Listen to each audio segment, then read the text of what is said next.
Please do subscribe to Prajabheri News Channel.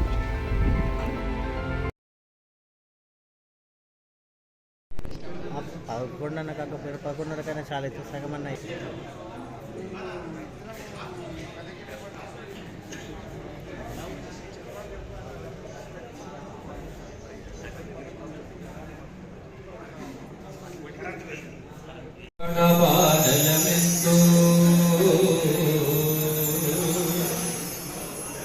నల్లని ఆకాశంలో కానరాని భాస్కరుడు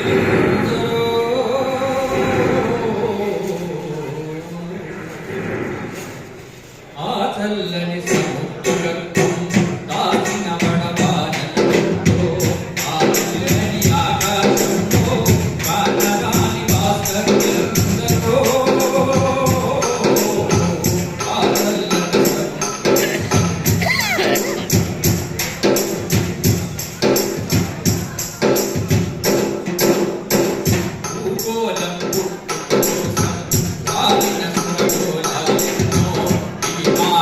రూపం కోసం జరిగిన పరిణామాలెన్నో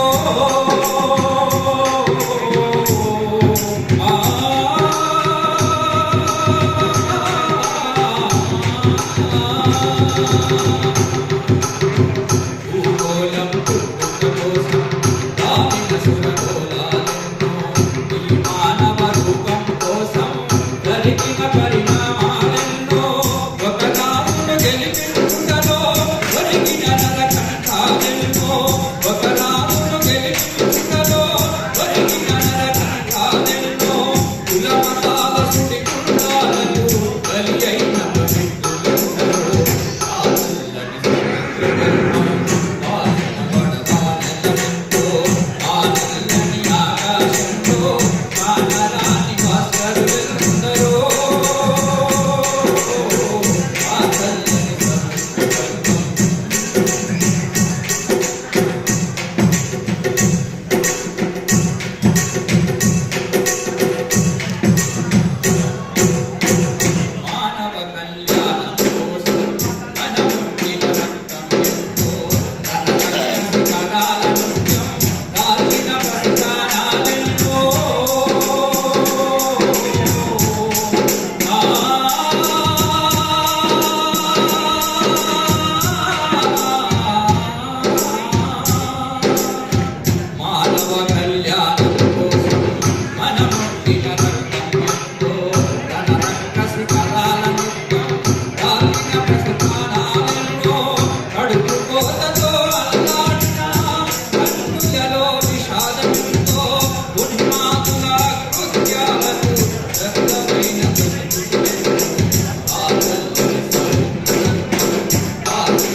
ఉన్న ఐలాపూర్ దాకా అక్కడ ఇంటర్మీడియట్ విద్యను అభ్యసించి నిజామాబాద్ నడిబొడ్డునున్న గిరిరాజ్ కాలేజీలో తన డిగ్రీ విద్యను పూర్తి చేసుకొని ఒక 4 అక్షరాల విద్యార్థి ఉద్యమాన్ని ఉర్రూతలోగిస్తున్న PDSU విద్యార్థి సంఘం పట్ల ఆకర్షితులై తను ఉస్మానియా యూనివర్సిటీలో ఆనాడు ఉమ్మడి రాష్ట్రం వివిధ యూనివర్సిటీలకి స్ఫూర్తినిస్తున్న విద్యార్థి ఉద్యమం కెరటంలాగా తను ఎదిగి ఆర్ట్స్ కాలేజ్ విద్యార్థి సంఘానికి మతోన్మాదుల్ని మట్టి గర్పిస్తే PDSU జెండాని సమున్నతంగా ఎగరేసిన కామ్రేడ్ ముత్యం తన విద్యాభ్యాసంతో పాటు ఈ సమాజాన్ని చూడాల్సిన అవసరం, ఈ సమాజ స్థితిగతులు మారాలంటే దీనికి వేగు చుక్కవినట్టు శ్రీకాకుళం నక్సల్వరి లాంటి పోరాటాల స్ఫూర్తిని కొనసాగించాల్సిన దాంతో తను బనారస్ విశ్వవిద్యాలయానికి వెళ్ళి అక్కడ శ్రీకాకుళం ఉద్యమాన్ని తన PhD సాహిత్యంగా ఎన్నుకొని PhD పట్టా పొంది ఈ జిల్లాలో శ్రద్ధాంజలి ఘటిద్దామని చెప్పి ఈ రోజు ఈ సమావేశాన్ని CPI-ML న్యూ డెమోక్రసీ ఏర్పాటు చేయడం జరిగింది. ఈ సమావేశానికి అధ్యక్షత వహించడానికి కామ్రేడ్ ఆకుల పాపయ్య గారు జిల్లా కార్యదర్శి గారిని వేదిక మీదకి రావాల్సిందిగా కోరుతున్నాను.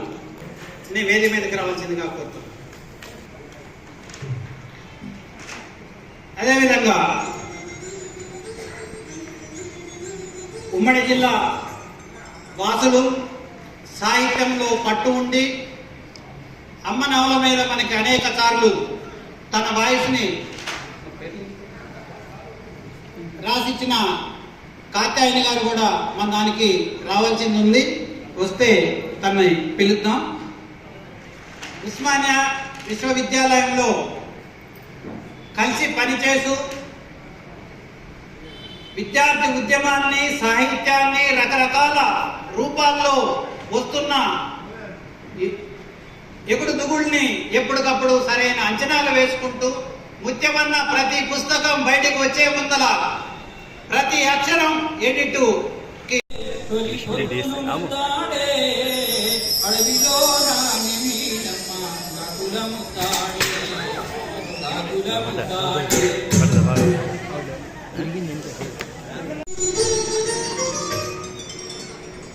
ముఖ్య అతిథులుగా వచ్చిన వేములపల్లి వెంకటరామయ్య గారు CPI-ML కేంద్ర కమిటీ సభ్యుల్ని వేదిక మీదకి రావాల్సిందిగా కోరుతున్నాను. అదేవిధంగా అతిథిగా విచ్చేసిన JV చలపతిరావు గారు CPI-ML న్యూ డెమోక్రసీ కేంద్ర కమిటీ నాయకుల్ని వేదిక మీదకి రావాల్సిందిగా కోరుతున్నాను.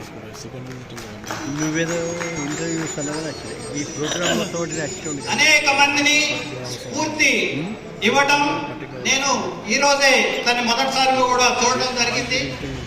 ఉస్మానియా విశ్వవిద్యాలయంలో PDSU ఉద్యమంలో తన పాత్రని అమోఘంగా నిర్వహిస్తే ఉస్మానియా యూనివర్సిటీ నుంచి తర్వాత కాకతీయ శాతవాహన యూనివర్సిటీ రిజిస్ట్రార్ గా రిటైర్ అయిన వినాయక్ రెడ్డి గారిని వేదిక మీదకి రావాల్సిందిగా కోరుతున్నాను.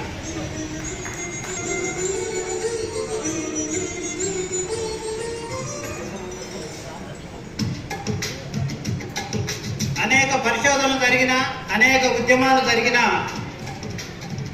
తన పేపర్లో ఎప్పటికప్పుడు ఈ జిల్లాలో అగ్రభాగాన వాటికి ప్రాధాన్యం ఇస్తూ ఉద్యమానికి అండదండలుగా ఉన్న పొత్తు పత్రిక ఎడిటర్ వైసా రామదాస్ గారిని వేదిక మీదకి రావాల్సిందిగా కోరుతున్నాను. పరిశోధనతో పాటు రకరకాల సామెతల్ని, కళారూపాలని వివిధ సందర్భాల్లో చర్చిస్తూ తనకి అప్పుడప్పుడు ఈ జిల్లాలో సహాయ సహకారాలు అందించిన రైతు కూలీ సంఘం జిల్లా కార్యదర్శి వేల్పూర్ భూమయ్య గారిని వేదిక మీదకి రావాల్సిందిగా కోరుతున్నాను.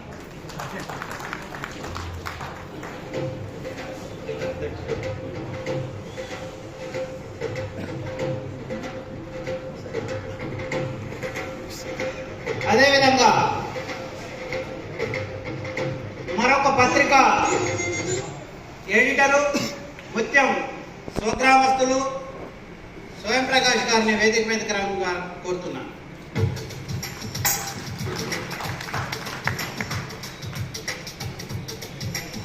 వివిధ కళారూపాలని ప్రజలకు పరిచయం చేస్తూ వివిధ రూపాల్లో బయటకు తీసుకెళ్తున్న అరుణోదయ రాష్ట్ర కార్యదర్శి దాసు గారిని వేదిక మీదకి రావాల్సిందిగా కోరుతున్నాను. ఉద్యమన్న తొలి అడుగు, ఆ అడుగులో అనేక మంది వేల మంది విద్యార్థులు అడుగులు వేస్తూ విద్యార్థి ఉద్యమాన్ని రాష్ట్రం నుంచి దేశవ్యాప్తం కావడానికి కూడా అనేక మంది విద్యార్థులు వాళ్ళ యొక్క పాత్ర నిర్వహిస్తున్నారు. ప్రస్తుతం ఆ యొక్క విద్యార్థి ఉద్యమ బాధ్యతల్ని నెత్తినేసుకొని ముందలుకెళ్తున్న పీడిఎస్ జిల్లా అధ్యక్షుడు గౌతమ్ కుమార్ని వేదిక మీదకి రావాల్సిందిగా కోరుతున్నాను.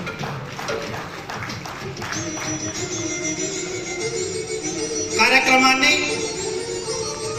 సిపిఐఎంఎల్ న్యూ డెమోక్రసీ జిల్లా కార్యదర్శి ఆకుల పాపయ్య గారిని కొనసాగించాల్సిందిగా కోరుతున్నాను. जान से भी प्यारा है, खून से भी प्यारा है, लाल लाल झंडा है, जान से भी प्यारा है, जान से भी प्यारा है, जान से भी प्यारा है, लाल लाल झंडा है, जान से भी प्यारा है, जान से भी प्यारा है,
जोहार जोहार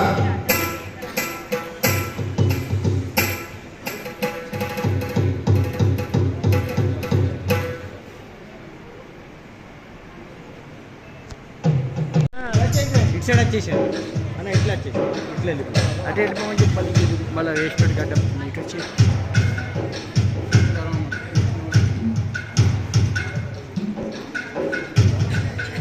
ఇచ్చే వీళ్ళు కూడా ఫోటోలు వీళ్ళు కూడా ఫోటోలు ఇస్తానే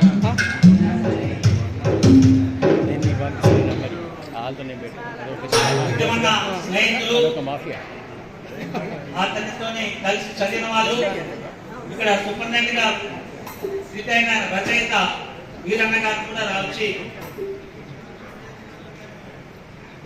శ్రద్ధాంజలి కట్టాల్సిందిగా కోరుతున్నాను.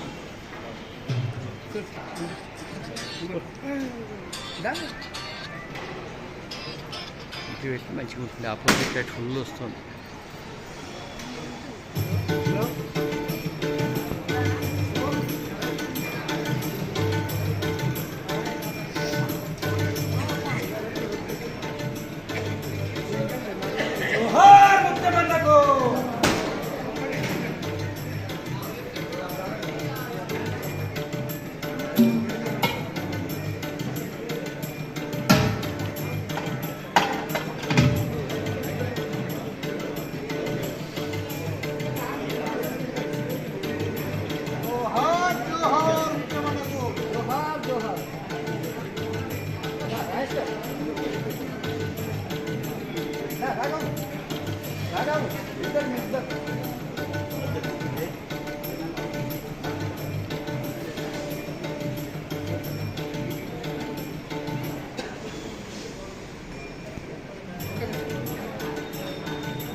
ఫోటోలే వీడియోనే మొత్తం. భారతదేశంలో ఈ దోపిడీ వ్యవస్థ పోయి సమసమాజం కావాలని కలలు కానీ ఆ ఆశయం కోసం పనిచేస్తున్నటువంటి వాళ్ళు ఈ దేశంలో కేవలం నిర్మాణగతమైనటువంటి విప్లవ సంస్థలతోనే పనిచేయాల్సిన అవసరం లేదు. బయటకు కూడా వ్యక్తులుగా కూడా వాళ్ళు తమ కృషిని సాగిస్తున్నటువంటి వాళ్ళు శాఖోపశాఖలుగా చేయాల్సినటువంటి కృషి ఎంతో ఉంది. ఆ విధంగా కామ్రేడ్ ముఖ్యంగా జీవితం విప్లవోద్యమంలో భాగం. విప్లవోద్యమానికి అంకితమైనటువంటి వ్యక్తి డాక్టర్ ముఖ్యం గారు కేవలం విప్లవ సంస్థల ద్వారా ఉద్యమాలు, కార్మిక కర్షక విద్యార్థి యువజన నైడా ఉద్యమాలు మాత్రమే కాకుండా వివిధ రంగాలలో ముఖ్యంగా సాంస్కృతిక రంగంలో మార్పు తీసుకురావాల్సినటువంటిది, పరిశోధించాల్సినటువంటిది, ప్రజల్ని సాంస్కృతికంగా చైతన్యం చేయాల్సినటువంటి అవసరం చాలా చాలా మంది ఈ దేశం. ఈ సంస్కృతిని ఉపయోగించుకుని ఈనాడు దేశంలో వాళ్ళ అధికారంలో కేంద్రంలో ఫాసిస్ట్ మోడీ ప్రభుత్వం ఉంది. వాళ్ళు కూడా చరిత్ర పరిశోధన చేస్తున్నారు, ప్రభుత్వాలు కూడా చేస్తున్నాయి. అంటే అలాంటి పరిశోధన ఒకటేనా?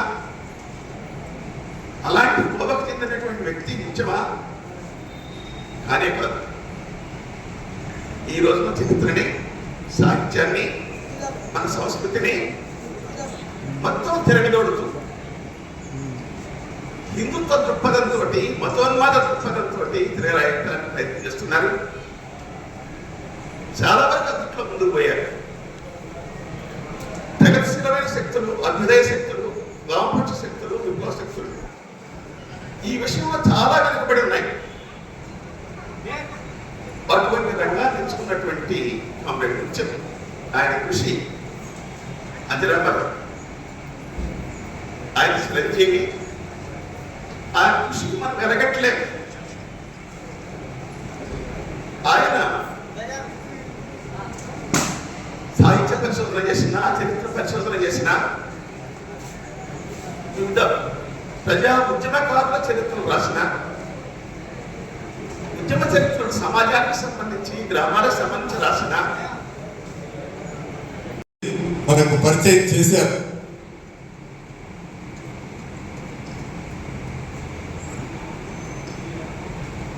ముందుగా డాక్టర్ ముత్యం గారికి ముందే పార్టీ తరఫున వ్యక్తిగా ఈవి గారు సంతాపం ప్రకటించారు. నేను కూడా పార్టీ తరఫున నేనుగా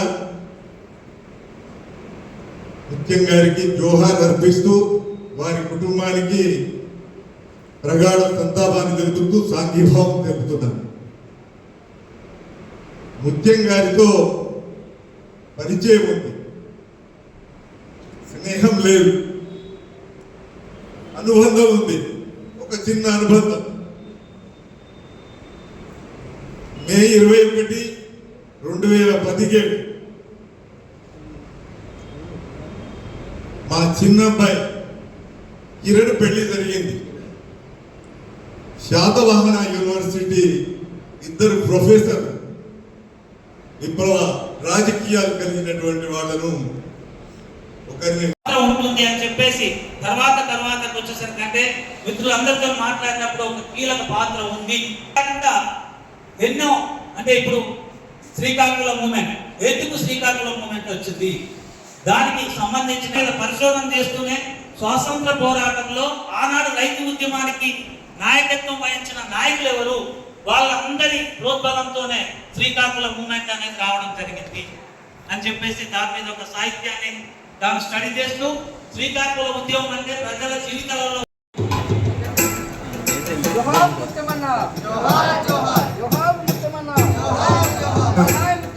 జోహార్ జోహార్.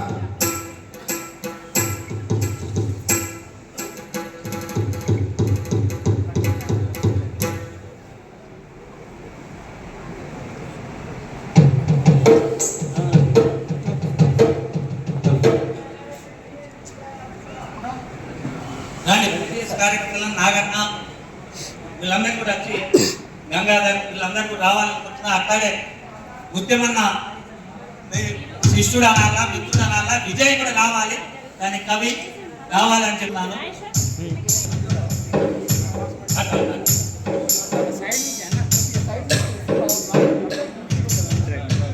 ఒక్కొక్కరు వేసుకుంటారు, ఒక్కొక్కరు వేసుకుంటారు ఇట్లా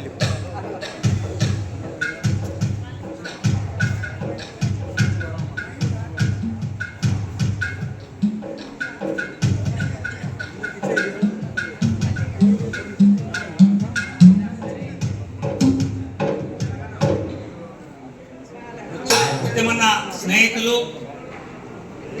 అతనితోని కలిసి చదివిన వాళ్ళు, ఇక్కడ సూపరింటెండెంట్ గా రిటైర్ అయిన రచయిత వీరన్న గారు కూడా రావచ్చి శ్రద్ధాంజలి కట్టాల్సినట్టుగా కోరుతున్నాను.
ఒక నిమిషం.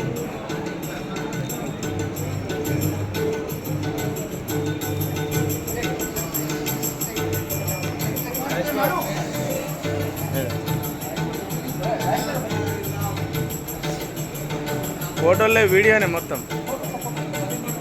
నేను తీసినలే 2-in-1 నేను తీస్తాను. బుద్ధిమంతుతోని చేదోడు వాదోడుగా ఉంటూ అన్నిట్లలో తనకు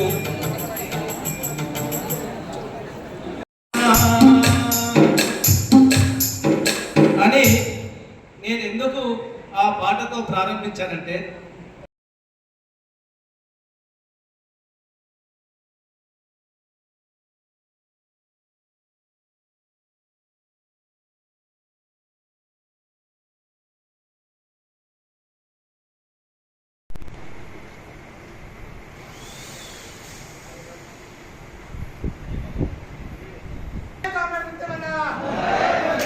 అబ్దుల్ భాయ్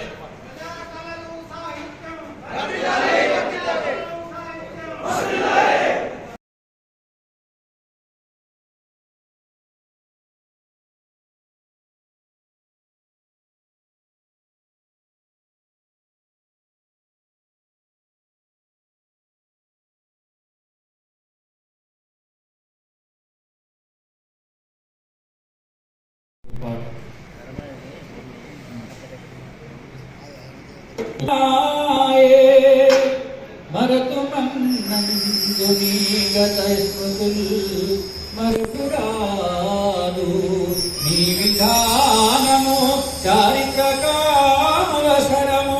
విప్లవ పదాన అది సదా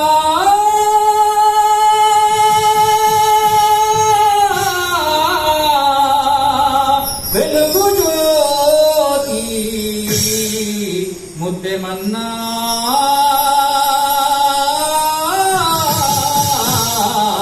అంజలి గట్టి పాడదని శ్రమిక వేద చరిత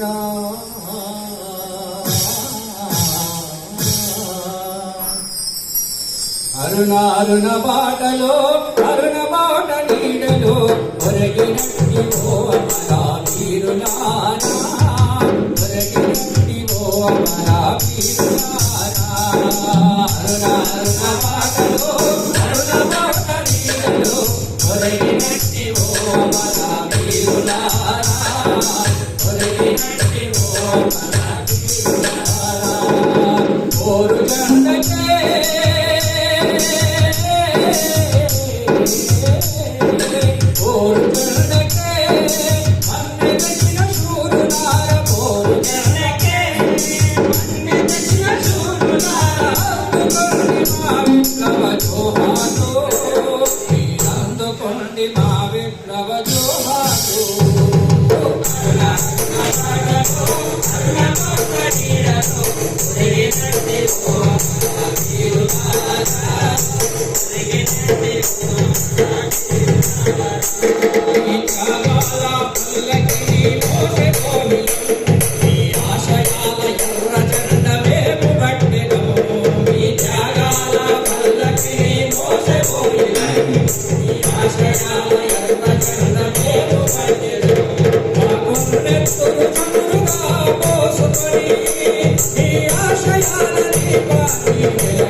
కోయిలమ్మ పాట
ప్రతిఫలంబురా అరుణ మాటలో అరుణతో కడీడలో ఒరిగినట్టి ఓ అమర వీరులారా ఒరిగినట్టి ఓ అమర వీరులారా పోరు చెండకే వన్నెత్తిన శూరులారా పోరు చెండకే వన్నెత్తిన శూరులారా అందుకొండి మా విప్లవ జోహారు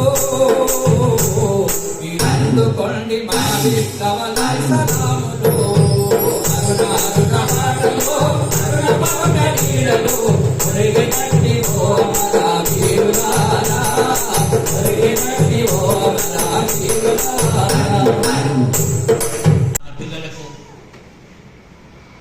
తన ముఖ్యమన్న దూరమైంది, దాన్ని అయితే మనం అక్కడ తీర్చుకురాలేము. కానీ రేపు ఏదైనా అంటే మార్పు కోరుకునే దానిలో ముఖ్యమన్న చేశాడు. దానిలో కూడా కుటుంబ సభ్యులందరూ కలిసి మనం అందరం ఒక దగ్గర ప్రయాణం చేద్దామని చెప్పేసి చెప్తున్నాను. పీడిఎస్ 2 పీడిఎస్లు ఉంటాయి. ఒకటి గ్రామీణ ప్రాంతంలో ఉంచేది అక్షరాలు లేకుండా, అక్షరాలు సరిగ్గా రాకుండా, ఇంగ్లీష్ రాకుండా, తెలుగు కూడా భాష మీద చేయకుండా, తల్లిదండ్రులు ఎలాంటి చదువు చెప్పకుండా వాళ్ళకు స్కూల్కి పంపించడమే ఇబ్బందిగా ఉండే దాని నుంచి వచ్చిన ఒక పీడిఎస్ నాయకుడు. అదే కాదు, పట్టణ ప్రాంతం నుంచి వెళ్ళి బాగా చదువుకొని ఉండి ఈ మార్పు తీసుకురావాలి అనుకునే కుటుంబాల నుంచి వచ్చే పీడిఎస్ నాయకులుగా ఉంటారు. నేను పీడిఎస్ నాయకులు అంటే నేను ఎప్పుడైనా మాకేమంటుంటానంటే సినిమాలలో హీరోలను చూస్తుంటాం, మా పీడిఎస్ అంటే హీరోస్ అనేది అనుకుంటాం. దానిలో వినాయక్ రెడ్డి గారు ఒక హీరోగానే నాకు, ఎందుకంటే తనతో పరిచయం లేదు. తను పీడిఎస్లో వరంగల్ ఏరియాలో పనిచేసినప్పుడు మాకు హీరో అనేదాన్ని, అంటే హీరోలు మధుసూదన్ రాజు యాదవ్ అక్కడ హైదరాబాద్లో ఉండి, లేదా జేసీఎస్ ప్రసాద్, జంప, మన జార్జీ, వీళ్ళంతా హీరోస్. అంటే ఇప్పుడు ఉన్న దానిలో కూడా అందరు కూడా ఇక్కడ నిజామాబాద్లో ఎంతో ఇబ్బందులు పడుకుంటూ పీడిఎస్ నాయకత్వాన్ని నడిపించిన వాళ్ళెందరూ ఉన్నారు. అందులో వినాయక రెడ్డి గారు కూడా మా నాయకుడిగా ఉన్నాడు. తను ముఖ్యం గురించి మాట్లాడవలసిందిగా విజ్ఞప్తి. ఎమర్జెన్సీ కంటే ముందు మేము ఇప్పటికే శ్రీకాకుళం లెక్కలు పెరిగి ఉద్యమాల చేత ప్రభావితమయ్యి ఈ పీడిఎస్ ఉద్యమం అప్పుడే అడుగు పెడుతున్న క్రమంలో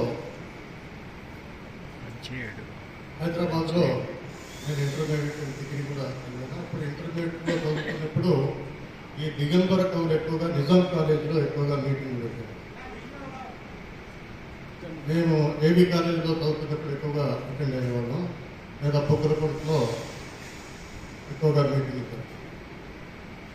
అప్పుడు మేము అటెండ్ అయ్యేవాళ్ళం తప్ప పెద్దగా సీరియస్గా మాకు ఆర్గనైజేషన్ పెద్దగా వర్క్ అప్పచెప్పింది లేదు. కానీ ఎప్పుడైతే ఎమర్జెన్సీ డిక్లేర్ చేసినప్పుడు చాలామంది విద్యార్థులు గ్రామీణ ప్రాంతాలకు వెళ్ళిపోవడం, హైదరాబాద్లో విద్యార్థి ఉద్యమం కొంత వెనుకబడటం, అప్పుడే జంపాల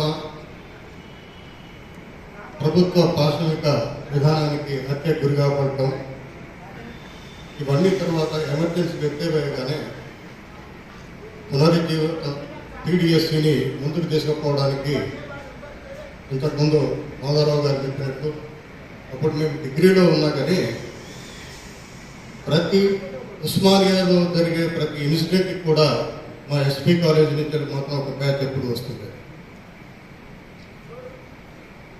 అంటే అప్పుడు ఏబీపీలో మీద ఫిజికల్గా కొట్లాడటానికి కానీ ఇతరత్ర అన్ని విషయాలకి మేము డిగ్రీ కాలేజ్. ఒకసారి ఇంద్రసేనారెడ్డి అని ఇప్పుడు త్రిపుర గవర్నర్, ఆయన మ్యారేజ్ ఫ్యాకల్టీకి అయినప్పుడు హైదరాబాద్లో ఉండే ఆర్ఎస్ఎస్ కార్యకర్తలు, ఏబీపీ గుండాలందరూ కూడా పీడిఎస్ కేంద్రమైన ఏ హాస్పిటల్ 15 రూమ్ నెంబర్ దాడి చేయడం జరిగింది. అప్పుడు మాత్రం చాలా తీవ్రంగా ప్రతిఘటించాలనే విషయంలో అప్పుడు మాధవరావు, నేను అందరం కూడా ఆ రోజు ఏబీపీ మీద దాడి చేయాలంటే చివరి నిమిషం లోపల పార్టీ తీసుకున్న నిర్ణయానికి కట్టుబడి దాడి చేయలేకపోయింది. అప్పటి నుంచి కూడా ఏబీపీ వాడు కొంత ముందుకు రావడం జరిగింది. అయినా కానీ గ్రామీణ ప్రాంతాల నుంచి వచ్చిన ప్రభావితమైన ఉద్యమకారులందరూ కూడా పీడిఎస్యు ఇంతకుముందు మీరు ఏ ఆర్గనైజేషన్ అంటే పీడిఎస్ అని చెప్పుకోవడమే చాలా గొప్ప. అట్లా కొన్ని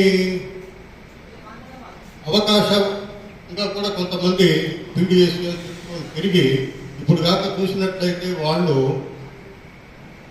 ఐడియాకి అంటే ఒక కమ్యూనిజం అనే ఐడియాకి కట్టుబడకుండా కేవలం ఆ రోజు విద్యార్థి ఉద్యమాన్ని బలోపేతంగా ఉండటం వల్ల అది ఫిజికల్ ప్రొడక్షన్ అనుకోండి, లేకపోతే ఈ పీడిఎస్యూలో ఉండడం వల్ల గుర్తింపు అనుకోండి.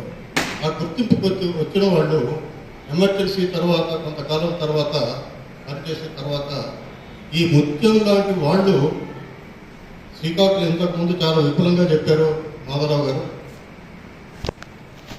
ఒక కమ్యూనిస్టు సిద్ధాంతాలకి కట్టుబడి తన రచనని చివరిదాకా కొనసాగించాడు. ఎందుకంటే అన్ని పుస్తకాల గురించి వివరంగా చెప్పాడు కాబట్టి మళ్ళీ దాన్ని రిపీట్ చేయటం అంత బాగుండదు. కొంతమంది తనకి అవకాశాలు అనేవి ఎప్పుడు రాలేదు. యూనివర్సిటీలో అవకాశాలు లేక కాదు, ఒకవేళ ముఖ్యం కాక తెలుగు డిపార్ట్మెంట్లోనో ఇంకో డిపార్ట్మెంట్లో కాక వచ్చినట్లయితే ఆ డిపార్ట్మెంట్లో ఉన్న వాళ్ళ యొక్క ప్రాధాన్యత తగ్గుతుందనే ముఖ్యాన్ని ఇక్కడ లేకుండా అంటే పిహెచ్డి అడ్మిషన్ కూడా ఇవ్వాలి తెలుగు డిపార్ట్మెంట్లో. అప్పుడు మాత్రమే తను పిహెచ్డి పోవడం జరిగింది. ఆ పిహెచ్డిలో కూడా ఆయన పిహెచ్డి టాపిక్ ఏంటంటే తెలంగాణ శ్రీకాకుళం ఉద్యమ సాహిత్యం. అది కూడా ఇంతకుముందు అంటే ఒక అడ్మిరేషన్ అంటే శ్రీకాకుళం ఉద్యమం అంటే మన ప్రాంతంలో కూడా అటువంటి ఉద్యమాలు నిర్మించాలనే ఉత్సాహంలో ఉన్నవాళ్ళం మేమంతా కూడా ఆ రోజుల్లో. ఆ ఉద్యమం ఆ విధానానికి ఆ ఐడియాలజీకి కట్టుబడి తన చివరి రచనలు కూడా చేశాడు. ప్రతి అంటే మరుగున పడిపోయిన వామపక్ష ఉద్యమాలకి ఆద్యులైన వాళ్ళందరినీ కూడా ప్రజలకి పరిచయం చేయాలి, వాళ్ళ నుంచి ఉత్తేజం పొందాలి అనే రచనలు కొనసాగించాడు. కానీ ఉద్యమం చేసిన రచనలన్నీ కూడా ఒక ఇన్స్టిట్యూషన్, ఒక రీసెర్చ్ ఇన్స్టిట్యూషన్ కానీ ఒక యూనివర్సిటీ కానీ చేయాల్సిన పనులు. కానీ నాకు తెలిసి 10 యూనివర్సిటీలు ఏవైతే ఉన్నాయో ఈ 10 యూనివర్సిటీలు కూడా ఎటువంటి రీసెర్చ్ కానివ్వండి లేదా ఒకవేళ వామపక్ష ఉద్యమాలు పక్కన పెట్టిన తెలంగాణ సంస్కృతి మీద ఉద్యమం తీసుకొచ్చిన హిందూ ఎల్లమ్మ కానివ్వండి, తెలంగాణ సంస్కృతి కానివ్వండి, తెలంగాణ ఉత్తర తెలంగాణ పల్లెల సంస్కృతి కానివ్వండి, ఇటువంటి డిపార్ట్మెంట్లు చేయాలి. ఇంతవరకు ఏ డిపార్ట్మెంట్ కూడా ఇంతవరకు ఇటువంటి వాటి మీద దృష్టి సాధించలేదు. దృష్టి సాధించకపోవడమే కాకుండా యూజీసీ నుంచి వెళ్ళి స్టేట్ గవర్నమెంట్ నుంచి వచ్చే ఫండ్స్ని కేవలం తమ స్వలాభాల కోసం మాత్రమే ఉపయోగించుకునే డిపార్ట్మెంట్లు ఇప్పుడున్నాయి. కనీసము సామాజిక స్పృహ లేని పరిస్థితుల్లో ఈరోజు యూనివర్సిటీలో ఉండడం చాలా దురదృష్టకరం. ముత్యం గురించి చెప్పాలంటే ముత్యం అప్పటికే నేను 1978లో నేను వరంగల్ పోవడం జరిగింది. అప్పుడు ముత్యం యూనివర్సిటీకి రావడం జరిగింది 78. నేను అప్పుడిప్పుడు వచ్చినప్పుడు ముత్యం మా తమ్ముడు కూడా అక్కడ చదువుతుండే ఆర్గనైజేషన్తో కూడా 2015లో పరిచయం. ఎంతో సౌమ్యుడు అంటే తను చెప్పదలుచుకున్న విషయాన్ని చాలా మృదువుగా అంటే ఎదుటి వాళ్ళకి ఏమాత్రమో అంటే నా మీద ఇతని అభిప్రాయాన్ని రుద్దుతున్నాడు అని ఎదుటి వారికి అభిప్రాయం కలగకుండా కూడా వాళ్ళని కన్విన్స్ చేయడానికి ముఖ్యం ప్రయత్నిస్తున్నాడు. దాంట్లో సఫలమయ్యాడు. సఫలం కావడం వల్లనే యూనివర్సిటీలో ఆర్ట్స్ కాలేజీ విద్యార్థి సంఘానికి ప్రెసిడెంట్గా ఎన్నుకోబడ్డాడు. ఎన్నుకోబట్టమే ఆయనకి యూనివర్సిటీలో పిహెచ్డి అడ్మిషన్ లేకుండా చేసింది. ఎందుకంటే ఇటువంటి ఉద్యమకారులు కాక ఉన్నట్లయితే అప్పటికే తెలుగు డిపార్ట్మెంట్ అనేది కొంత సనాతనమైనది. అందువల్ల ఈయనకి అడ్మిషన్ రాకుండా చేయబట్టే పిహెచ్డి పోవడం జరిగింది. పిహెచ్డి పోవడం కూడా ఆయనకి కొంత లాభాన్ని చేకూర్చింది అనవచ్చు. ఎందుకంటే దూరంగా ఉన్నాడు కాబట్టి ఇక్కడ ప్రజా ఉద్యమాల పట్ల ప్రజల సమస్యల పట్ల అంతేకాకుండా ఇంతకు ముందు మనం ఇప్పుడే ఏవైతే ఉద్యమాల్ని మనం చూస్తున్నామో ఆ ఉద్యమాలకి భూమిక ఎవరు కలిగించారో వాళ్ళ యొక్క చరిత్రను తీయాలనేది ఆయన యొక్క తపన. అంతవరకు కొంతవరకు సక్సెస్ అయ్యాడు. ఇంకా చాలా మందిని ఐడెంటిఫై చేసి వాళ్ళకి కూడా తీయాలనే ఆలోచనలో ఉన్నప్పుడు దురదృష్టం వెంటాడటం, ఆయన అనారోగ్యం పాల్గొవటం, చివరికి మేము ఆశించినట్లుగా ఆయన రికవరీ కాకుండా చనిపోవడం జరిగింది. కానీ ఇప్పటికీ ముత్యం లాగా లేదా మాతో పాటు పనిచేసిన వాళ్ళు ముత్యం ఆర్థిక పరిస్థితులను ఎదుర్కొన్నాడు. ఆర్థికంగా ఎంత ఇబ్బందులు వచ్చినా కానీ తన రచన వ్యాసాన్ని రచన కూడా ఎట్లా చేసేవాడు, కేవలం ఒకళ్ళు కూర్చుంటే చెప్తే కాకుండా అక్కడి గ్రౌండ్లో అంటే ఎవరి గురించి రాయదలుచుకున్నాడో వాళ్ళు నివసించిన ప్రాంతానికి పోయి తను స్వయంగా నిర్ధారించుకున్న తర్వాతనే పెన్ను పేపర్ మీద పెట్టి ఈ పుస్తకాలు తీసుకురావాలని. ఈ పుస్తకాలన్నీ కూడా ప్రజలని చైతన్యపరచడానికి, సామాజిక స్పృహ పెంచడానికి పనికొస్తాయి. ఈ దేశంలో ఇప్పుడు మీరు కాక నేను ఒక ఇన్సిడెంట్ చెప్తాను. ఇప్పుడు వరంగల్లో టీఆర్ఎస్ గవర్నమెంట్ ఉన్నప్పుడు కూడా ఎన్కౌంటర్లు అయింది. అప్పుడు కాంగ్రెస్ వాళ్ళు పోయి పరామర్శించేవాళ్ళు. నిన్న ఎన్కౌంటర్ అయింది. ఎన్కౌంటర్ అయిన వాళ్ళ దగ్గరికి పోయి ఈ టీఆర్ఎస్ వాళ్ళు పోయి పరామర్శిస్తున్నారు. అంటే పరిస్థితులు ఎంత దారుణంగా ఉన్నాయంటే, ఇంతకుముందు మేము ఉద్యమాల్లో ఉన్నప్పుడు అసలు పాలక పార్టీలు ఎప్పుడు కూడా ప్రజా ఉద్యమాల పట్ల కానీ లేదా ఉద్యమ నాయకుల పట్ల కానీ, ఉద్యమ నాయకులు కూడా పాలక వర్గాల పట్ల చాలా భిన్నంగా వ్యవహరించేవాళ్ళు. ఇప్పుడు ఏమవుతుంది, వామపక్ష ఉద్యమం బలహీనపడటం వల్ల జరిగే పరిణామాలను మీ దృష్టికి తీసుకురావాలి. అందువల్ల మేము కోరేది ఏంటంటే, ఇప్పటికైనా దేశంలో వామపక్ష ఉద్యమాలు ఉంటేనే ప్రజా సమస్యలు ఎజెండా మీదకి వస్తాయి. ఎజెండా మీదకి వచ్చినప్పుడు మాత్రమే కొంతవరకు ఆ సమస్యల్ని పరిష్కరించుకోవడానికి అవకాశం ఏర్పడుతుంది అని నేను ఒకటే అనుకుంటే, ముత్యం లాంటి రచయిత ఇప్పట్లో వస్తాడా, అటువంటి చరిత్రను వెలికి తీసేవాళ్ళు ఎవరైనా ఉన్నారా అంటే ఈ సమకాలీన సమాజంలో మాత్రం ఇప్పటివరకు అటువంటి వాళ్ళు కనపడట్లేదు. అందువల్ల మనం ఘనమైన నివారణ ఏంటంటే, మనం సాధ్యమైనంత వరకు ఆయన చేసిన కృషి ఏదైతే ఉందో సమాజం లోపల సామాజిక స్పృహని, చైతన్యాన్ని పెంచడానికి మన జీవితంలో కొంతైనా మనం టైం కేటాయించి కొంత పనిచేసినట్లయితే నిజంగా ముత్యానికి నివాళులు అర్పించిన వాళ్ళు అవుతామని చెప్తూ ఈ అవకాశం కల్పించారు. गुजरो गए हैं, कई जमाने बीती गए हैं, मुद्यम मगर फिर भी अमर है, नाम अभी तक का बंदा है। साहिती मोती अनितर सांस्कृतिक साहित्य परिशोधका वाचनपल्ली उदयभानुडा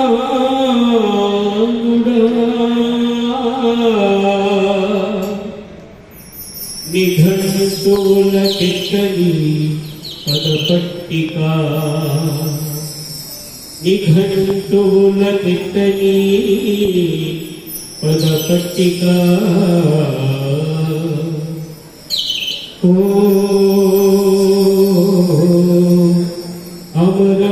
अमरमूर्ति ओ अमरकीर्ति ओ टूरी मुझमा कोटि कोटि सलामुलु गुरुमूर्ति हृदयमा सिद्धरत्न किरटमा ओ अमरमूर्ति ओ अमरकीर्ति ओ अमरमूर्ति ओ अमरकीर्ति ओ दूरी मुत्यमा कोटि कोटि सलामो ओ दूरी मुत्यमा कोटि कोटि सलामो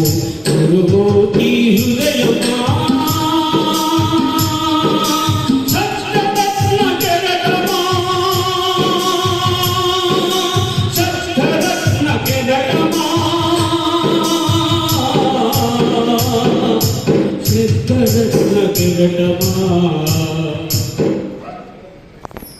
జంపాలన భూయలనే ఊగినావు జాతి రెడ్డి జంపాలన భూయలనే ఊగినావు చిలకమ్మల చిన్నమ్మల చిన్నో ఎల్లమ్మల ఆలోని కథలు ఎదులు కాంతులు విరజిమ్మినాయి లఘు చిత్ర దృశ్యాలు గుండెల్లో నిలిపినావు గుండెల్లో నిలిపినావు పాణిగ్రాహి పంచాలి నిర్మలమ్మ సత్యంలా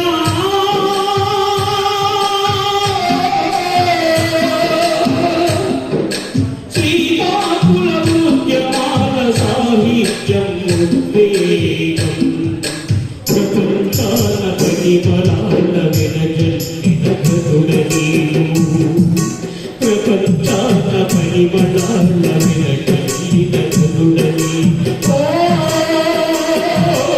అవధమూర్తి అమలకీర్తి కోటి ముత్యమా కోటి కోటి రాము గురుమూర్తి హృదయమా సప్తరత్న కెరటమా సప్తరత్న కెరటమా సప్తరత్న కెరటమా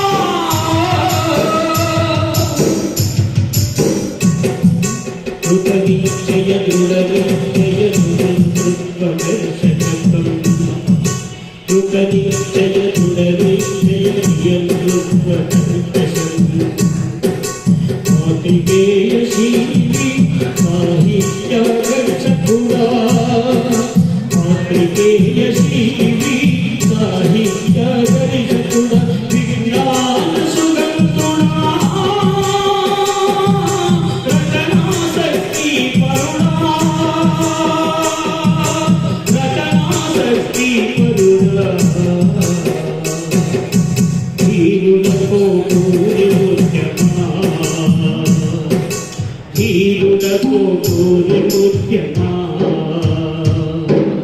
దేవి దివ్యకి తెలుగు సాహితీ నాగం సుఖవీరా ప్రచారఫలా సుఖవీరా ప్రచారఫలా తనదు జీవితమంతా ఇంధనము చేసి కౌష్య గగనాలములనెల్ల తరిగినాడు మూర్తులందాతడొక్క సంపూర్ణ ముత్యము నీటివే మా కన్నీటి జోహార్లు నీటివే మా కన్నీటి జోహార్లు వాన వెలసి మకుల్లో ఒక మెరుపు మెరిసింది వేగు చుక్క వెక్కిరిల్చింది భోజన పల్లి తల్లికేదో కాడు కలలో పేగు కదిలింది తల్లి పేగు కదిలింది. స్నేహితులారా, ఈరోజు అప్పుడే మనందరి ఆత్మీయుడు ఉద్యమ సహచరులు మహాసృష్టి దృక్పథంతో సాహిత్యాన్ని చరిత్ర పరిశోధన చేసిన చివరి శ్వాస వరకు తాను నమ్మిన సిద్ధాంతాన్ని పట్టుబడి తన వృత్తి ప్రవృత్తి పరిశోధనగా తుది శ్వాస వరకు కొనసాగించినటువంటి అమరమూర్తి కామ్రేడ్ డాక్టర్ ముఖ్యం గారికి విప్లవ జోహార్లు. కుర్చీ గారి గురించి ఎంతనే ఫోన్ సోదాహరణగా స్టోరేజ్ ఎంత?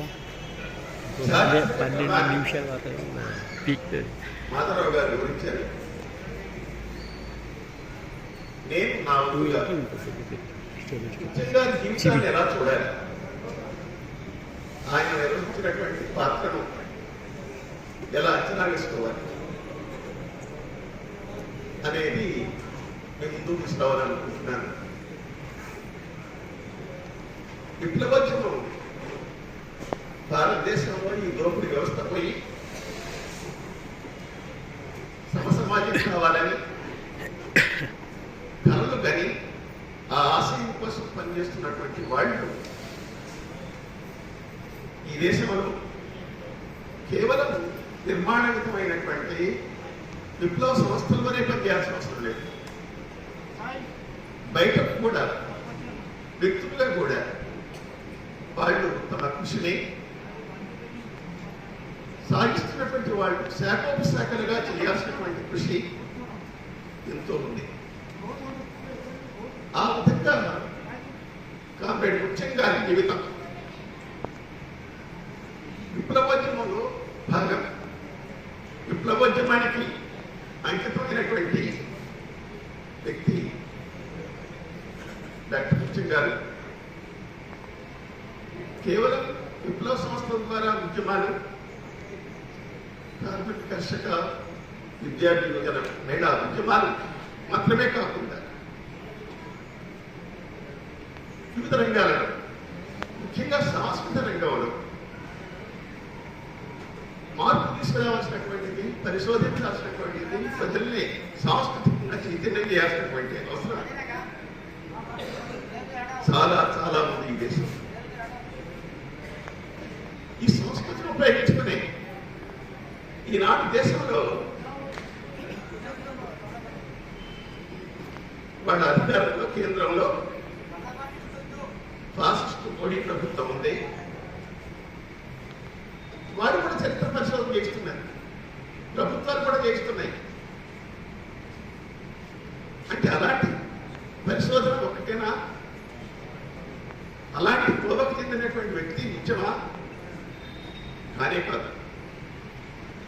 ఈ రోజున చరిత్రని, సాహిత్యాన్ని, మన సంస్కృతిని మొత్తం తిరగదోడుతూ హిందుత్వ దృక్పథంతో, మతోన్మాద దృక్పథంతో తిరగరాయడానికి ప్రయత్నం చేస్తున్నారు. చాలా వరకు అన్నింటిలో ముందుకు పోయారు. ప్రగతిశీలమైన శక్తులు, అభ్యుదయ శక్తులు, వామపక్ష శక్తులు, విప్లవ శక్తులు ఈ విషయంలో చాలా వెనుకబడి ఉన్నాయి. అటువంటి రంగాన్ని ఎంచుకున్నటువంటి అంబేద్కర్, ఆయన కృషి అజరామరం, ఆయన చిరంజీవి. ఆయన కృషికి మనం వెలగట్లేదు. ఆయన సాహిత్య పరిశోధన చేసిన, చరిత్ర పరిశోధన చేసిన, వివిధ ప్రజా ఉద్యమకారుల చరిత్రలు రాసిన, ఉద్యమ చరిత్రలు సమాజానికి సంబంధించి, గ్రామాలకు సంబంధించి రాసిన ఇతర పరిశోధనలకి దీనికి తేడా ఉంది. పరిశోధన అనగానే లైబ్రరీ పుస్తకాల్లో కూర్చొని లేక ఏసీ రూపంలో చర్చలకు పరిమితమై సాగించేటువంటి పరిశోధన ఒక వైపు ఉంది. అలా కాకుండా ప్రజల వాస్తవ జీవితాల్లో ఫీల్డ్కి వెళ్ళి ఆయా వ్యక్తులతోటి, సమూహాలతోటి మాట్లాడి ఆనాటి జ్ఞాపకాలని, ఆనాటి స్మృతుల్ని నేరుగా సేకరించడం అనేటువంటిది పరిశోధనలో కూడా అత్యున్నతమైనటువంటి పద్ధతి. అటువంటి పద్ధతిని ముఖ్యంగా ఎంచుకున్నారు. దీనికి ఏ కోణం నుంచి రాశారు? వాళ్ళ చాలా మంది పరిశోధకులు ఉన్నారు. నేను చెప్పినట్టుగా మత దృక్కోణం నుంచి ఆయన రాయలా, లేక లైబ్రరీలకి, క్లాసులకి పరిమితమైనటువంటి పరిశోధన కాదని. ప్రజల దృక్కోణం, సామాజిక దృక్కోణం, విప్లవ దృక్పథం, మార్క్సిస్టు దృక్పథం, మార్క్సిస్టు దృక్పథం నుంచి ఆయన రచన చేశారు. అదే ముత్యంలో ఉన్నటువంటి ప్రత్యేకత. ఇలా చేసినటువంటి వాళ్ళు చాలా అరుదుగా ఉన్నారు మన చరిత్రలో, మన రాష్ట్రాల్లో, తెలుగు జాతి 2 రాష్ట్రాల్లో కూడా. బహుశా కేవీ రమణారెడ్డి లేక ఇప్పుడు కొంతమంది ఉద్యోగులుగా ఉండి, ఉపాధ్యాయులుగా ఉండి, లేక ప్రభుత్వ ప్రాజెక్టుల్లో భాగంగా, యూనివర్సిటీల్లో ప్రాజెక్టుల్లో భాగంగా పరిశోధనలు జరుగుతున్నాయి. కానీ ముఖ్యం చేసింది అలాంటి పరిశోధన కాదు. ప్రభుత్వ మద్దతు లేదు, యూనివర్సిటీల మద్దతు లేదు, డబ్బుకు ఆశపడి డబ్బు కోసం చేసినటువంటి పరిశోధన కాదు. ఇది చాలా కీలకమైంది, మనం గుర్తుపెట్టుకోవాల్సినటువంటిది ఎప్పటికి కూడా. అంటే ఆయన మార్క్సిస్ట్ దృక్పథం నుంచి చేశాడు. ఆయన రచనలో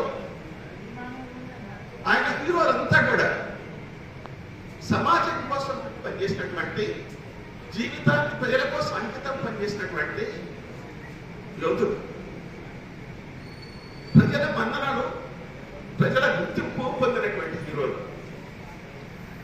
ఆ విధంగా అటువంటి పాత్రలని సజీవంగా తిరిగి సమాజం ముందు శాశ్వతంగా ఉండే విధంగా తీసుకురావడం అనేటువంటి ప్రయత్నం చాలా గొప్ప విషయం.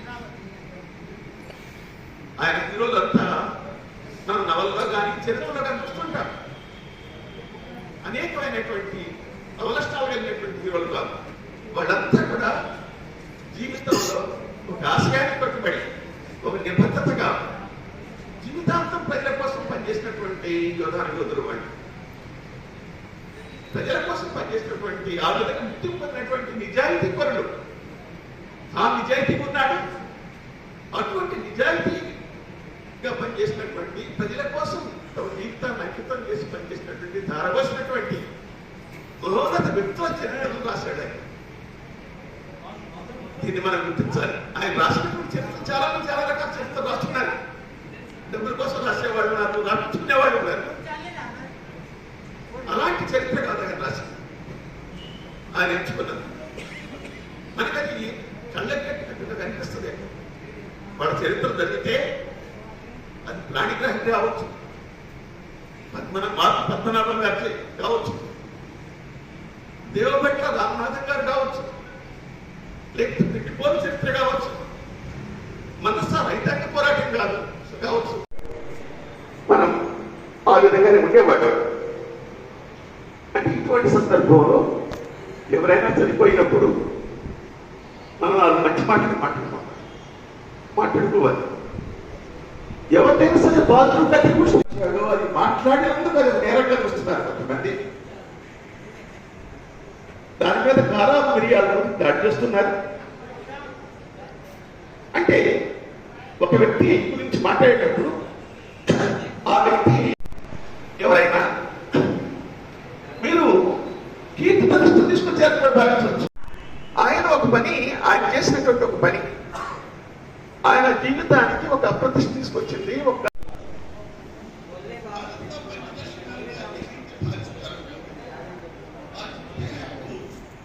నీకు నచ్చిన విషయాలే ఇక్కడ మనం చేసుకోవటమా? ముత్యంలో నేను చూసే మంచి లక్షణాలు కూడా మనం చేసుకోవటమా? అటువంటి స్వేచ్ఛ ఉందా లేదా?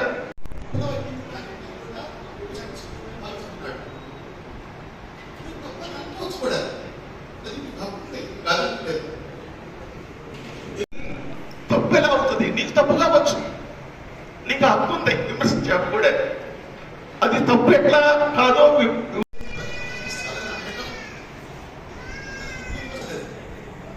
మీరు తప్పు సమాచారాన్ని ఆమోదించారు.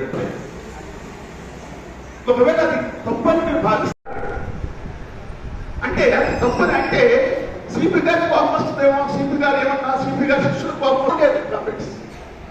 ఎవరైనా కొంచెం ఇటువంటి సందర్భాల్లో చాలా ఓపికగా అన్ని వైపుల నుంచి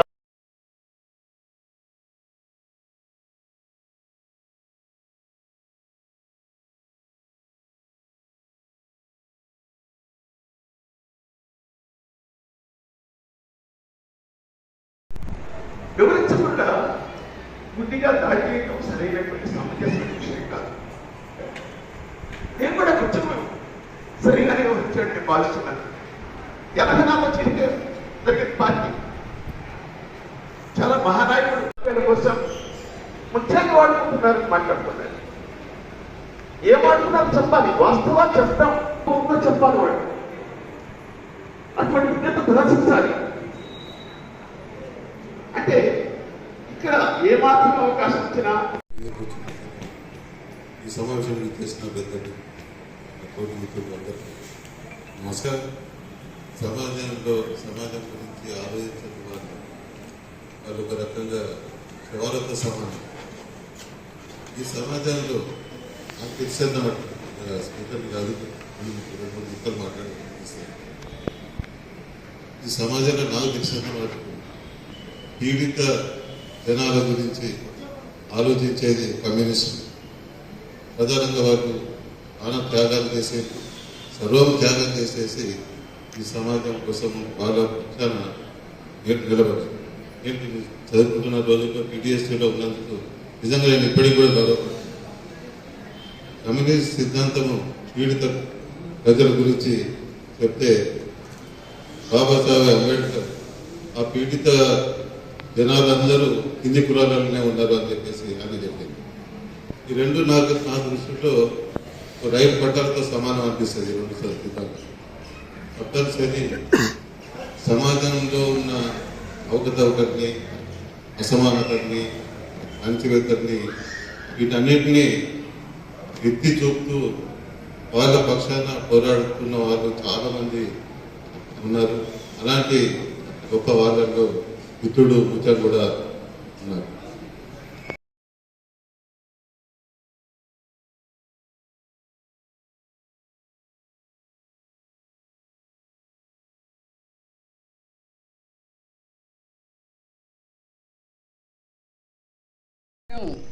సంస్మరణ సభకు వచ్చినటువంటి ఆయన మిత్రులు, శ్రేయభిలాషులు, అట్లాగే ఆయన సభకు పిలిచినటువంటి భక్తులకు వచ్చినటువంటి పెద్దలు వేములపల్లి వెంకటరామయ్య గారు, వివేక్ రెడ్డి గారు, జేవి చలపతిరావు గారు, వీళ్ళందరికీ కూడా మేము సిపిఎంఎల్ నోడెంస్ తరఫున అభినందనలు, ధన్యవాదాలు తెలియజేస్తున్నాం. ఈ సభ అనేది ఒక ఉత్తేజపూర్వకంగా ఆయనకు నివాళులు అర్పిస్తున్నటువంటి సభ అయినప్పటికీ ఆయన చేసిన రచనలు, ఆయన ఆలోచించిన ఆకలింపు చేసుకొని ఆయన ఒక పల్లె ప్రాంతాలు, ఒక కింది వర్గానికి వెళ్ళి ఒక చిందుల ఎల్లమ్మ, ఒక చిలకల చిన్నమ్మ, అట్లాగే శ్రీకాకుళ సాయుధ గిరిజన పోరాట ఉద్యమ చరిత్ర ఇవన్నింటినీ కూడా తన వెలుగులోకి తీసుకొచ్చి మళ్ళీ తెర మీదకి తీసుకొచ్చి ఒక రకంగా ఈ దేశంలోనే కళలు, సాహిత్యం అంతా కూడా కనుమరుగవుతున్నటువంటి ప్రపంచీకరణ వెలుగులో కనుమరుగవుతున్నటువంటి ఈ నేపథ్యంలో ఒక చక్కటి దృక్పథంతో ఆయన ప్రజల్లో ఉన్నటువంటి కళారూపాలని కూడా ప్రజల దగ్గరికి తీసుకెళ్ళినటువంటి ఒక సాహసం చేసినటువంటి ఒక గొప్ప వేత్త. ఆయన ఒక సమాజ మార్పుకు ఆయన ప్రయాణించినటువంటి ప్రయాణం ఏదైతే ఉందో ఆ ప్రయాణంలో మనం అందరం కూడా పోదామని చెప్పేసి కోరుకుంటూ ఆయనకు ఈ సందర్భంగా ఘనంగా నివాళులు అర్పిస్తూ వచ్చిన వాళ్ళందరికీ కూడా ధన్యవాదాలు తెలియజేస్తూ ఈ సమావేశం ఇంతటితో ముగిస్తుందని ప్రకటిస్తున్నాను. తోడుగా ఒక వ్యక్తిని పంపిస్తే బాగుంటుంది అని చెప్పేసి ఆ ఘటన జరిగే ముందు ఒక 20 రోజులు 4 రోజుల ముందు చెప్పడం జరిగింది. చెప్తే వెంటనే నేను భూమన్న, ఎర్రన్న, ఇంకో కార్యకర్తను తీసుకొని అక్కడికి వెళ్ళడం జరిగింది. ముత్యం బయటలో ఒక గంటన్నర కూర్చున్నాము. ఒక వారం రోజులు 10 రోజులు ఒక కామ్రేడ్ అక్కడ ఉంటాడు వాళ్ళకి తోడుగా అని తనకు చెప్పేసి వచ్చినాము. కానీ అది ఆ కామ్రేడ్ కొద్దిగా అనారోగ్యంతోనే 4 రోజులు నల్లే వచ్చాడు. దాని తర్వాత PDS నుంచి ఎవరైనా పంపించాలి అనేది అనుకున్నప్పుడు అప్పుడే PDS రాష్ట్ర క్లాసులు జరుగుతున్నాయి, మేము పంపిస్తాం, ఒక 4-5 రోజులలో వారం రోజులు 10 రోజులు ఉంటామని అన్నాం. కానీ అది పంపించలేకపోయినాం. అందులో ఈ ఘటన అనేది జరిగింది. అంటే పార్టీగా ఒక కార్యకర్తను కాపాడుకోవడానికి వాళ్ళ కుటుంబమే కాదు, మన కార్యకర్తలు కూడా అందరం కూడా ఎట్లా ఉండాలి అనే దానిలో మనం అక్కడ దాన్ని పరిపూర్తి చేయలేకపోయాము. ఇప్పుడు ప్రత్యూష జామిని ముత్యం గారి కూతురు 2 నిమిషాలు మాట్లాడవలసిందిగా కోరు. మీ ముందంతా చాలా చిన్న నాకు అంతా తెలీదు, క్షమించండి ఏమైనా తప్పు చెప్తే. కానీ మీరందరూ నాన్నకు దోస్త్ లాగా లేకపోతే మా నాన్నతో కలిసి పని చేశారు, నాన్న బుక్స్ చదివారు, అలా మీకు నాన్న తెలుసు, లేకపోతే నాన్నతో పని చేశారు. నేను ఆయన అంటే ఆయన నన్ను అన్నాడు, ఆయన దగ్గర నేను ఉన్నాను, ఆయన నేను చూస్తున్నాను అంటే ఆ సంబంధం ఇంకా వేరుగుంటుంది. నేను ఆయన చూశాను, ఆయన ఎంత కష్టపడ్డాడు. ఆయన ఒక్కొక్క బుక్ తీయాలంటే 10 ఏళ్ళు 6 ఏళ్ళు కష్టపడి మాతో దూరం ఉండి ఒక బుక్ తీసేవాడు. విజయాన్ని ఉన్నాడు, నాన్న హెల్త్ బాగాలేనప్పుడు కూడా ఆయన వచ్చేవాడు, డీటీపీ చేసేవాడు. నాన్న రాయలేనప్పుడు కూడా పేపర్, నాన్న ఇవి ప్రింట్అవుట్ పంపించానురా, ప్రింట్ తీసుకొని రా, నేను కరెక్ట్ చేసి మళ్ళీ నీకు ఇస్తాను అని. పని చెయ్యట్లేదు ఆయన, ఇలా ఇలా ఇలా అయినా కానీ అది లైన్ దిద్ది ఎలానో కష్టంగా రాసి ఇక్కడ కరెక్ట్ చెయ్యాలిరా అన్నాడు. బెడ్ రెస్టెడ్ ఉన్నా కానీ 4 పుస్తకాలు తీసి రాయలేడు ఆయన, పని చేయదు కానీ బుద్ధి పని చేస్తుంది కదా రా, నేను రాస్తాను అన్నాడు. డాక్టర్ అన్నాడు, మీరు ఇంకా చదవకండి, చదివితే మీ బుద్ధి పాడైతుందంటే దీనికన్నా మంచి నేను చచ్చిపోతాను, నేను చదవకపోతే బతకలేను అన్నాడు. ఆయన మాతోటి దూరం ఉండి నేను చిన్నప్పటి నుంచి చూసింది ఏంటంటే 2018 వరకు ఆయన మాతో దూరంగా ఉన్నారు. అందరూ స్టూడెంట్స్, నాన్న స్టూడెంట్స్, కరీంనగర్ వాళ్ళు అందరూ చాలా బాధపడినారు, ఆయన రిటైర్ అవుతున్నాడు అని. నేనే అందరికన్నా ఎక్కువ ఆనందంగా ఉన్నాను, నాన్న నా దగ్గరికి వస్తున్నాడు, నాతో ఉంటాడు అని. కానీ అంటాం కదా, తలవాటు బాగాలేకపోతే ఏం చేయలేము. ఆయన వచ్చాడు, 1 year 2 years లోపటే ఆయన హెల్త్ ఖరాబ్ అయిపోయింది. ఆయన ఎక్కడికి వెళ్ళలేడు. జూన్లో అనుకున్నాము హాస్పిటల్ ఒక దగ్గర చేరాను, మంచిగా అయిపోతాడు, చాలా మంచిగా అయ్యాడు. అనేదాన్ని, నాన్న నువ్వు మంచిగా అవ్వగానే ఇక్కడికి వెళ్దాము నాన్న, తిరగడానికి ఇక్కడికి వెళ్దాము, కొన్ని రోజులు పని ఆపు నాన్న, వెళ్దాము అంటే చూద్దాంరా అన్నాడు. కానీ ఎప్పుడు ఓకే కన్నా వెళ్దాము అంటే అదొకసారి అనుకుంటుంటే ఎలా అనిపిస్తుందంటే ఆయన తెలిసేమో, అందుకే ఆయన ఎప్పుడు ఎండ్ వరకు ఆయన పుస్తకం, ఆయన నెత్తి కింద పిల్లో కింద ఒక బుక్ ఉంటుంది, ఎప్పుడూ బుక్ ఉంటుంది. వీళ్ళు వెళ్ళంగానే నేను బుక్ తీసి కరెక్షన్ చేస్తాను, లేకపోతే చదువుకుంటాను అని. దొంగతనం కూడా మేము వద్దంటాం కదా, అందుకే దొంగతనం కానీ నేను చదువుకుంటాను అని ఉంటుంది. ఒక్కొక్కసారి ఆయన పండుకుంటూ నాన్న ఈ బుక్ ఇవ్వరన్నారు, నేను చదువుకుంటాను అంటాను. నాన్న నువ్వే రాసావు కదా, ఎందుకు చదువుకోవడం అవసరమా అంటే నాకు ఇవ్వు, నేను చదువుకుంటాను. కాలేజ్కి వెళ్ళి సాయంత్రం వచ్చాక ఒక బుక్ కథమయ్యి కళ్ళ పండు మొత్తం నీళ్ళు వేసుకొని నేనే రాసాను ఆ పుస్తకం, నాకు చాలా ఆశ్చర్యం ఉందిరా, నేను ఇంత మంచిగా రాసానా అని. అంటే ఆయన అంత లోపలికి వెళ్ళి పనిచేశాడు, ఆయనకే తెలియదు ఆయన ఎంత మంచి బుక్ రాశాడు అని. నేను చిన్నప్పటి నుంచి మా ఇంట్లో టీవీ లేదు, ఒక బాక్స్ ఉండేది, దాంట్లో నాన్న పెన్ డ్రైవ్ లేకపోతే క్యాసెట్ పెట్టి రాజు వెంకటేశ్వరరావు గారికి డాక్యుమెంటరీ, లేకపోతే కొండవీడు, లేకపోతే చిలుకల చిన్నమ్మ రిపీట్గా చూసేదాన్ని. ఎండింగ్ లో నాన్న లాస్ట్ 3 days లో ఒకరోజు ఒక డాక్యుమెంటరీ చూసి చిన్న పక్కా చూడాలరా నువ్వు అన్నాడు. నా చిన్నప్పటి నుంచి ఇదే చూసి పెరిగాను కదా, ఎప్పుడైనా మూవీలు చూడండి నువ్వు అన్నా. కాదు చూడాలి అన్నాడు. నాన్న రాత్రి లేట్గా వస్తాను, అవసరం లేదు ఇప్పుడు అంటే కాదు కుదరదు చూడాలి అన్నాడు. లాస్ట్ రోజు ఆయన డెత్ కన్నా ఒక్క రోజు ముందు చిలుకల చిన్నమ్మ నాకు కూర్చోబెట్టి 11 o'clock నుంచి 12:30 వరకు కూర్చోబెట్టి చూపించాడు. అలా నిద్ర వస్తుంది నాన్న అంటే కుదరదు చూడాలి అని. ఇప్పుడు ఆలోచిస్తుంటే అనిపిస్తుంది ఏంటంటే పోయే సమయం ఆయన దగ్గర నాకు తెలిసిందే, అందుకే ఉన్నంత కాలం నాతో కొంచెం సమయంలో గడపని ఒకటైనా కొండే అది చేశాక నాకు ఆనందం. ఇప్పుడు మీరు అందరూ చూస్తున్నాను, అందరు వచ్చారు అనిపిస్తుంది, ఇక్కడ నుంచి వస్తాడేమో నాన్న, ఎవరో తీసుకొస్తారేమో నాన్న, ఇంకా మళ్ళీ ఎప్పుడు చూడలేదని అనిపిస్తుంది.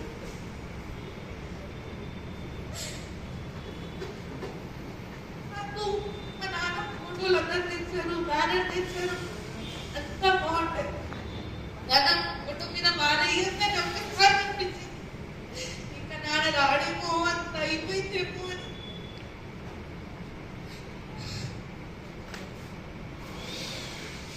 సంతోషం ఏముందంటే ఒక పెద్ద ఆయన ఇంత మంచి పని చేసి ఆయన ఎక్కడెక్కడికి వెళ్ళాడు అని కోరుకుంటున్నాను. ఆయనకి నేను చూసుకున్నాను, ఆయన పుస్తకాలు ఏమేమి ఉన్నాయో, ఎవరు వస్తున్నారో, ఎవరికి ఏం పుస్తకాలు ఇవ్వాలో, ఎక్కడ ఏం పోస్ట్ చేయాలో అవన్నీ పని నేను చేశాను. ఆయన చిన్నప్పటి నుంచి నాకు భుజంలో ఎత్తుకొని నేను నడవలేను నాన్న అని పోజు కొట్టేదాన్ని. అయితే నాకు భుజంలో ఎత్తుకొని కొండలెక్కి అక్కడెవరో ఇంటికి వెళ్ళి అక్కడి నుంచి అది నడవలేకపోయినా కానీ అక్కడ అంతా కూర్చొని 1 or 2 వాళ్ళకి చిన్న కెసెట్ పెట్టుకొని వాళ్ళు ఏం మాట్లాడుతున్నారు, వాళ్ళ కాన్వర్సేషన్స్ ఏమున్నాయని రికార్డ్ చేసి మళ్ళీ నేను నడవలేదు నాన్న అంటే మళ్ళీ నాకు భుజంలో ఎత్తుకొని తీసుకుంటాను. మా ప్రయాణం ఏంటంటే నేను మా నాన్న భుజం మీద ఎక్కి వెళ్ళాను, ఎండింగ్ లో ఆయన భుజంలో తీసుకొచ్చాను. అక్కడే